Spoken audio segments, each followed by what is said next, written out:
معزز و محتشم غلامان رسول صلی اللہ علیہ وآلہ وصحبہ وسلم، رب ذوالجلال کے فضل اور اس کی توفیق کے ساتھ 20 روزہ فکری و اصلاحی اجتماعات میں سے آج 14ویں اجتماع کے اندر ہم سب کو شرکت کی سعادت حاصل ہو رہی ہے۔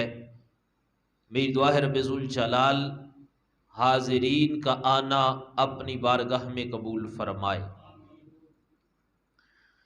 آج کا ہمارا جو موضوع ہے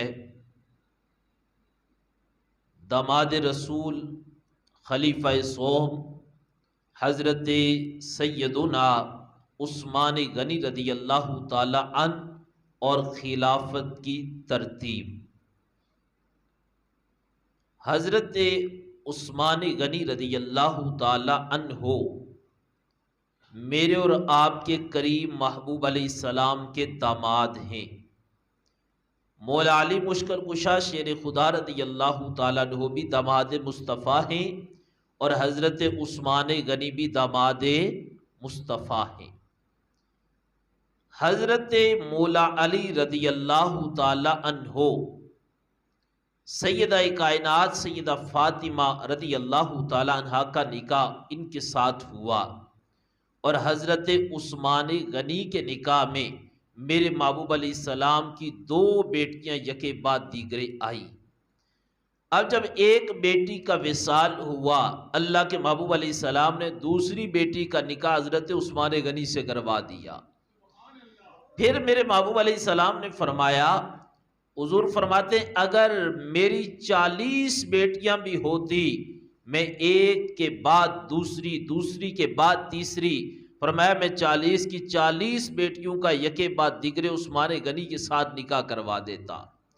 یعنی اتنی شان رب ذوالجلال نے حضرت عثمان غنی کو عطا فرمائی ہے، اور میرے محبوب علیہ السلام نے اتنا مقام عثمان غنی کو عطا فرمایا۔ حضور فرماتے ہیں اگر 40 بیٹیاں بھی ہوتی تو یکے بعد دیگرے میں ان کا نکاح عثمان غنی سے کروا دیتا۔ حضرت عثمان غنی رضی اللہ تعالی عنہ آپ کو رب ذوالجلال نے بڑی شان عطا فرمائی۔ آپ کی کس کس شان کا ذکر کیا جائے؟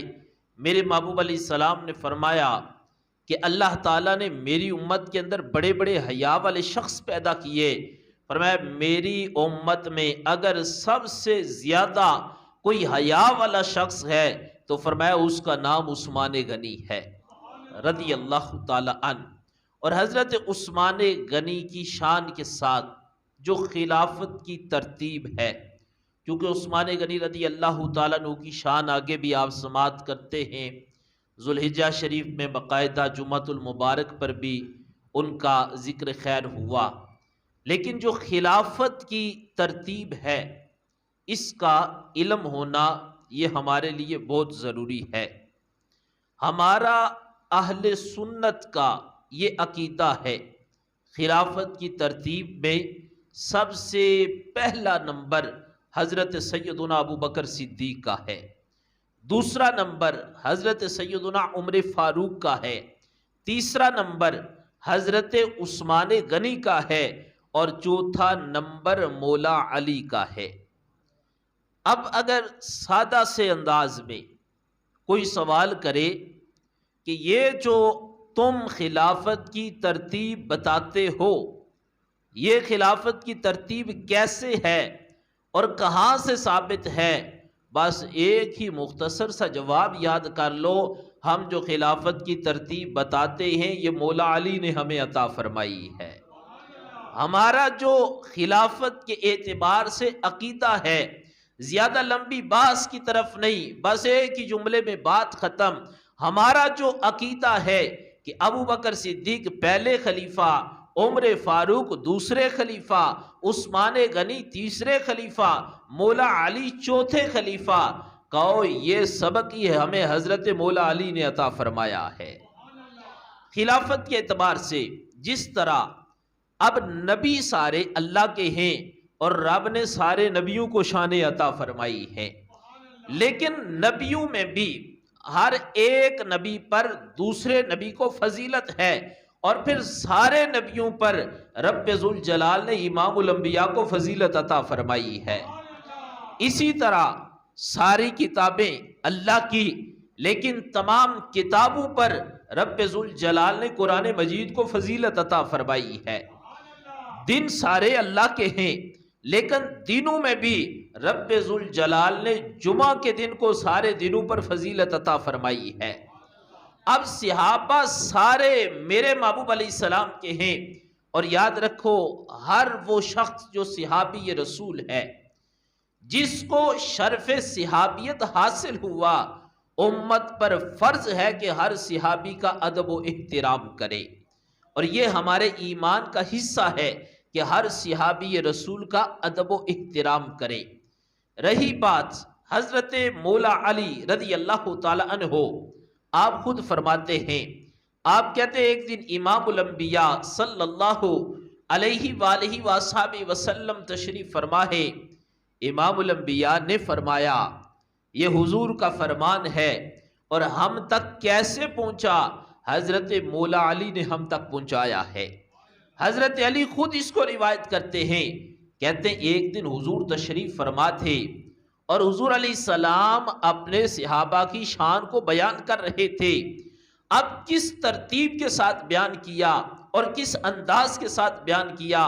حضرت علی خود فرماتے ہیں، آپ فرماتے ہیں حضور دعا مانگ رہے ہیں، اے اللہ میرے صحابی ابو بکر صدیق پر رحم فرمائے کہ اس نے اپنی بیٹی سیدہ عائشہ کا نکاح میرے ساتھ کروایا ہے۔ اب حضرت مولا علی خود فرماتے ہیں، کہتے حضور علیہ السلام نے یہ دعا کی، پھر حضور علیہ السلام فرماتے ہیں اللہ تعالیٰ رحم فرمائے میرے صحابی عمر فاروق پر، فرمایا حق جتنا بھی کڑوا ہو اللہ تعالیٰ عمر فاروق کی زبان پر حق کو جاری فرما دیتا ہے۔ پھر مولا علی کہتے حضور نے یہ دعا کی، اے اللہ تو رحم فرما میرے صحابی عثمان غنی پر، میری امت میں بڑے بڑے حیا والے لوگ ہیں، فرمایا سب سے زیادہ رب ذوالجلال نے عثمان غنی کو حیا عطا فرمائی ہے۔ اس کے بعد پھر حضور علیہ السلام نے دعا مانگی، اے اللہ تو رحم فرما میرے صحابی علی المرتضیٰ پر، فرمایا اے اللہ جدھر علی ہو ادھر تو حق کو کر دے۔ اب حضور علیہ السلام نے یہ فرمایا، اور اس کو ہم تک مولا علی مشکل کشا شیر خدا رضی اللہ تعالیٰ عنہ نے پہنچایا۔ پھر جو خلافت کی ترتیب ہے اور ہمارا عقیدہ ہے، اس عقیدے کا ثبوت اگر کوئی مانگے، مختصر سی بات یہی ہے، یہ عقیدہ ہمیں مولا علی نے سکھایا ہے۔ اب دیکھو حضرت علی المرتضیٰ رضی اللہ تعالیٰ عنہ، آپ سے یہ سوال کیا گیا کہ یہ جو خلافت ہے آپ کا نمبر پہلے آتا تھا لیکن آپ کا نمبر بعد میں آیا ہے، حق آپ کا بنتا تھا لیکن خلیفے دوسرے بن گئے ہیں، اس میں سبب کیا ہے؟ اب ہمارے معاشرے میں بھی یہ سوال اٹھتا ہے، دیکھو جی خلافت مولا علی کی تھی اور ابو بکر و عمر نے معاذ اللہ قبضہ کر لیا۔ اس کا آسان سا جواب، ہمیں نہیں ضرورت بحث مباحثے کرنے کی، کسی پر اعتراض کرنے کی، ہمارا بس اتنا کام ہے، ہم نے اپنا عقیدہ بیان کرنا ہے۔ ہمارا عقیدہ کیا ہے کہ دیکھو جی مولا علی کی خلافت بنتی تھی اور ابو بکر و عمر کی خلافت یہ تسلیم کرتے ہیں، کہو ہم اس کو علی مانتے ہیں جسے میرے نبی نے شیر خدا بنایا ہے۔ شیر خدا جو ہوتا ہے اس کی خلافت پر کوئی قبضہ نہیں کر سکتا۔ بات ایک ہے، وہ شیر خدا ہے اور ان کی خلافت پر قبضہ نہیں ہوا، بلکہ خود انہوں نے ابو بکر صدیق کو اپنا امام تسلیم کیا ہے۔ اب یہی سوال حضرت مولا علی سے کیا گیا۔ سوال کیا تھا؟ حضرت یہ خلافت کی جو ترتیب ہے، نمبر آپ کا بنتا تھا، خلافت اوروں کو مل گئی، آخر اس میں سبب کیا ہے؟ مولا علی رضی اللہ تعالیٰ عنہ پر قربان جاؤں، رب کعبہ کی قسم ہے، ہم تو آج کا سوچتے ہیں مولا علی کی فکر اتنی اعلیٰ تھی اور ان کی سوچ اتنی اعلیٰ تھی، انہیں پتا تھا بعد میں یہ سوالات اٹھیں گے، مولا علی نے پہلے ہی خود اس کا جواب عطا فرما دیا۔ اب یہ جو خلافت ہے، مولا علی کا موقف کیا ہے؟ انہوں نے اپنا کیا عقیدہ بیان فرمایا۔ حضرت علی نے اس سوال پر بڑا غصہ کیا، آپ نے کہا یہ سوال بنتا نہیں تھا، اس لیے کہتے ہیں حضور علیہ السلام کسی غزوے میں گئے، اچانک ایسا نہیں ہوا کہ حضور شہید ہو گئے، بلکہ حضور علیہ السلام اپنے بستر مبارک پر تھے۔ حضور نے جب دنیا سے پردہ فرمایا اس سے پہلے حضور بیمار تھے، حضور کی طبیعت مبارک میں ناسازگاری تھی۔ اب کہتے ہیں جب حضور بستر علالت پر تھے، یہ کون فرما رہے؟ مولا علی فرما رہے۔ مولا علی کیا عقیدہ بتا رہے؟ کہتے ہیں حضور اپنے بستر پر تھے، میں وہاں پر موجود تھا۔ حضور علیہ السلام نے فرمایا ابو بکر صدیق کو بلاؤ، انہیں کہو مصلی امامت پر کھڑے ہو کر لوگوں کو نماز پڑھائے۔ اب حضرت علی کی سوچ تو دیکھو اور فکر دیکھو۔ مولا علی کہتے ہیں ایسا نہیں ہوا، میں بیمار تھا تو حضور نے کہا ابو بکر صدیق کو کہو نماز پڑھائے۔ پھر حضرت علی کہتے ہیں ایسا بھی نہیں ہوا، میں کہیں گیا تھا تو حضور نے کہا علی موجود نہیں، ابو بکر صدیق کو کہو نماز پڑھائے۔ پھر مولا علی خود فرماتے ہیں، کہتے ہیں ایسا بھی نہیں ہوا، میں بیمار تھا، حضور نے کہا ابو بکر صدیق کو کہو نماز پڑھائے، بلکہ میں ہے بھی تندرست تھا، سویا بھی نہیں تھا، جاگ رہا تھا، غیر حاضر بھی نہیں تھا بلکہ حاضر تھا، موقع پر موجود بھی تھا۔ پھر بھی امام الانبیاء نے فرمایا جاؤ جا کر ابو بکر صدیق کو کہو مصلی امامت پر کھڑے ہو کر لوگوں کو نماز پڑھائیں۔ اب اس پر حضرت مولا علی خود فرماتے ہیں، آپ فرماتے ہیں ایسا بھی ہوا، اللہ کے محبوب نے مجھے فرمایا اے علی آپ جاؤ جا کر ابو بکر صدیق کو کہو مصلی پر کھڑے ہو کر لوگوں کو نماز پڑھائے۔ اب جی گھر والوں سے پوچھو خلافت کس کی ہے، میں نے کہا مانو پھر گھر والوں میں مولا علی کا نام بھی تو ہے۔ گھر والے خود بتا رہے ہیں، مولا علی خود بتا رہے ہیں، کہتے میں موجود تھا، گھر والا تھا، اور حضرت عباس بھی وہاں پر موجود تھے، مولا علی کے سکے چچا ہیں، کہتے ہیں حضرت عباس بھی تھے، مولا علی کہتے میں بھی تھا، ہم دونوں وہاں پر موجود تھے۔ امام الانبیاء نے فرمایا جاؤ جا کر دونوں ابو بکر کو پیغام دو وہ مصلی پر کھڑا ہو اور کھڑے ہو کر لوگوں کو نماز پڑھائے۔ اب حضرت مولا علی خود بیان فرماتے ہیں، قربان جاؤں مولا علی کی فکر پر، کتنی اعلیٰ فکر ہے کہ قیامت تک جو معاملات ہونے تھے، سوال بعد میں اٹھنے تھے، مولا علی نے پہلے ہی اپنے غلاموں کو ان کا جواب عطا فرما دیا ہے۔ اب حضرت علی فرماتے ہیں حضور نے خود یہ امامت حضرت ابو بکر صدیق کو عطا فرمائی۔ اب جب حضور کا وصال ہوا، حضرت علی خود فرماتے کہتے ہیں حضور نے جب اس دنیا سے پردہ فرمایا، ظاہری طور پر وصال ہوا، کہتے ہیں صحابہ نے اجتماع کیا، اجلاس طلب کیا، بہت بڑی میٹنگ کا اہتمام کیا۔ اس میں کیا ہوا؟ حضرت علی کہتے ہیں ہم نے فیصلہ کیا، یہ نہیں کہتے انہوں نے فیصلہ کیا، کہتے ہیں ہم نے فیصلہ کیا، جو فیصلہ کر رہے تھے ان میں شامل تھا، حضرت عباس بھی شامل تھے، اہل بیت اطہار کے افراد بھی شامل تھے، صحابہ کرام بھی شامل تھے۔ حضرت علی کہتے ہیں ہم نے یہ فیصلہ کیا جسے اللہ کے محبوب نے ہمارے دین کا امام بنایا ہے، اسی ابو بکر صدیق کو ہم نے اپنی دنیا کا بھی امام بنا لیا ہے۔ اب یہ ہے خلافت کی ترتیب اہل سنت کے ہاں، اور اہل سنت کو یہ نظریہ ملا کہاں سے ہے؟ ہمیں یہ سبق پڑھایا ہی مولا علی نے خود سکھایا ہے۔ اب پھر اس کے بعد خلافت کی پہلی جو ترتیب ہے، پہلا جو نمبر ہے، حضرت علی کیا فرماتے ہیں وہ نمبر کس کا ہے؟ سارے بولو کس کا ہے؟ یہ عقیدہ کس نے دیا ہے؟ مولا علی نے عطا فرمایا۔ اب پہلا خلیفہ، بات مکمل ہو گئی، مولا علی نے اپنا فیصلہ سنا دیا، کہتے ہیں ہم نے خود فیصلہ کیا، بیٹھے اجتماع ہوا، اجتماع میں سب نے مانا، کسی ایک نے بھی انکار نہیں کیا کہ ابو بکر خلیفہ نہ ہو۔ مولا علی کہتے ہیں ہم سب نے مان لیا ابو بکر صدیق پہلے خلیفہ ہیں۔ کہتے ہیں جب ابو بکر صدیق کا وصال ہوا، اب باری تھی دوسرے خلیفے کی کہ کس کو خلیفہ بنایا جائے۔ کس ہستی کو امیر بنایا جائے؟ یہ بھی اعتراض ہو سکتا تھا، پہلا تو ابو بکر صدیق ہے، دوسرا مولا علی کا نمبر بنتا ہے۔ قربان جو مولا علی نے خود ہی غلاموں کو فیصلہ سنا دیا، کہا تمہاری جرت نہیں کہ تم اعتراض کرو، میں خود فیصلہ سناتا ہوں۔ کہتے ہیں جب ابو بکر صدیق کا وصال ہوا، پھر ہم نے اجتماع کیا، اجلاس کیا، اجلاس کر کے ہم نے پھر مشورہ کیا۔ کہتے ہیں پھر اس مشورے میں بھی شامل تھا، سب نے اتفاق رائے کے ساتھ حضرت عمر فاروق کو اپنا دوسرا خلیفہ تسلیم کر لیا۔ اب یہ نظریہ ہمارا عقیدہ وہ عقیدہ ہے جو مولا علی والا عقیدہ ہے۔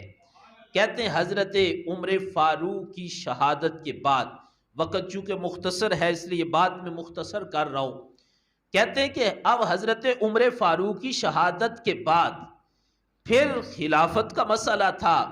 کہتے ہیں پھر اتفاق رائے کے ساتھ مشورہ کیا، اور اس مشورے میں ہم نے یہ فیصلہ کیا، ہم نے اپنا تیسرا خلیفہ حضرت عثمان غنی کو مقرر کر دیا۔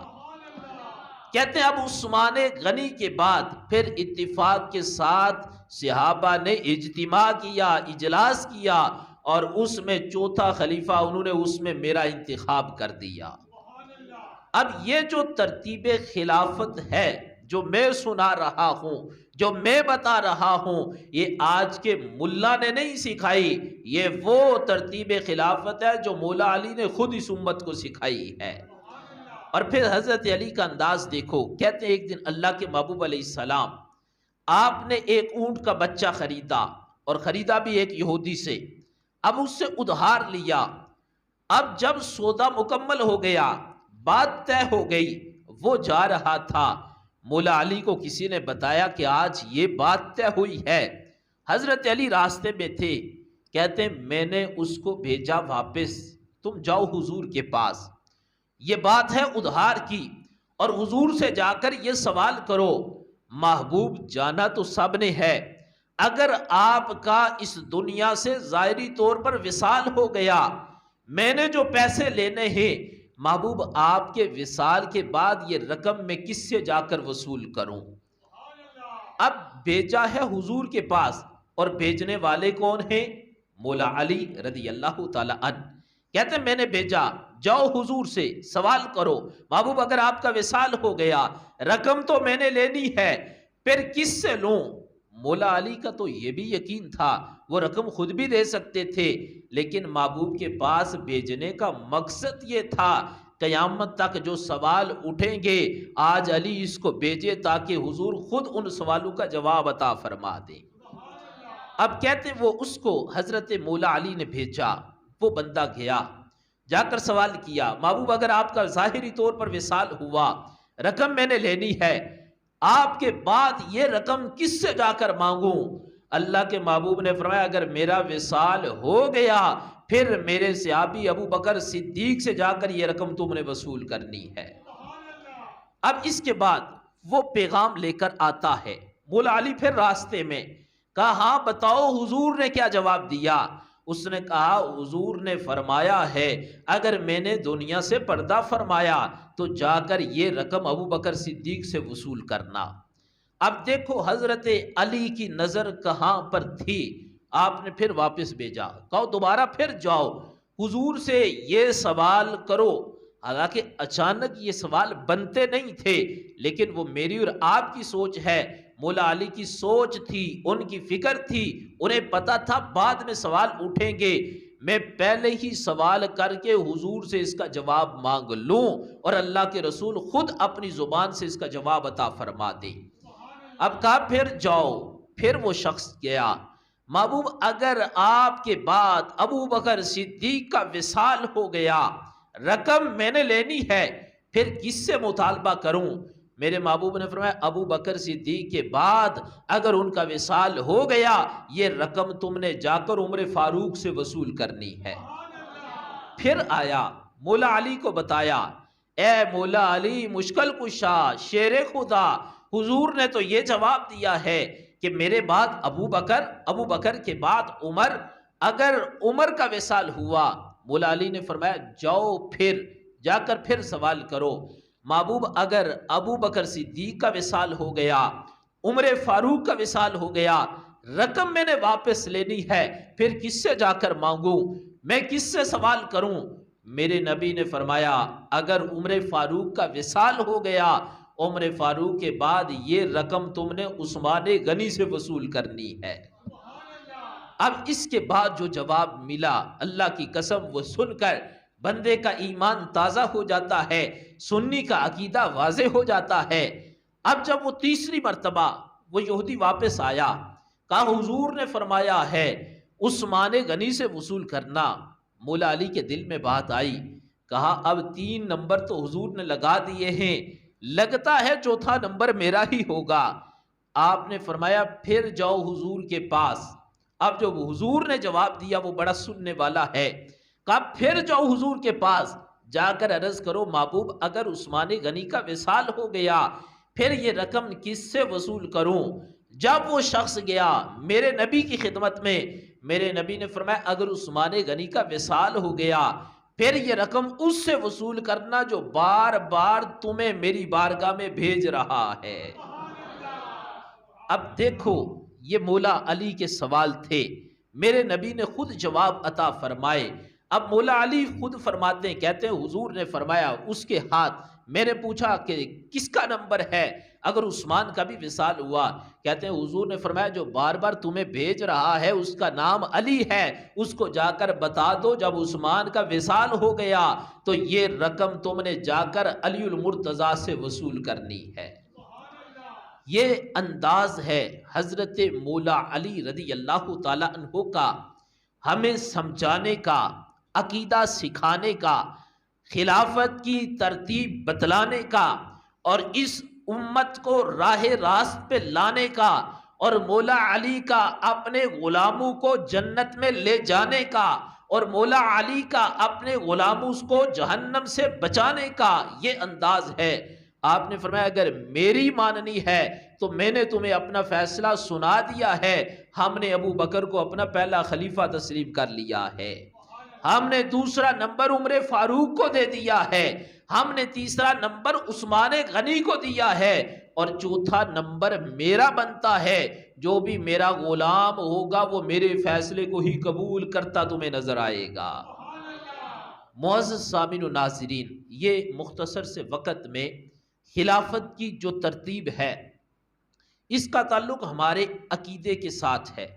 میں نے پہلے یہ بات بیان کی، ہمیں کوئی ضرورت نہیں کسی کو چھیڑنے کی، ہمیں کوئی ضرورت نہیں کسی پر اعتراض کرنے کی، ہمیں کوئی ضرورت نہیں کسی سے اختلاف کرنے کی، بس اس بات کی ضرورت ہے میرا یہ درد ہے، آپ جتنے آئے ہو ہمیں اپنے عقیدے کا پتہ ہونا چاہیے۔ اب خلافت کے اعتبار سے کوئی بھی آواز اٹھے بس یہی کہو ہمارا وہی عقیدہ ہے جو مولا علی کا عقیدہ ہے۔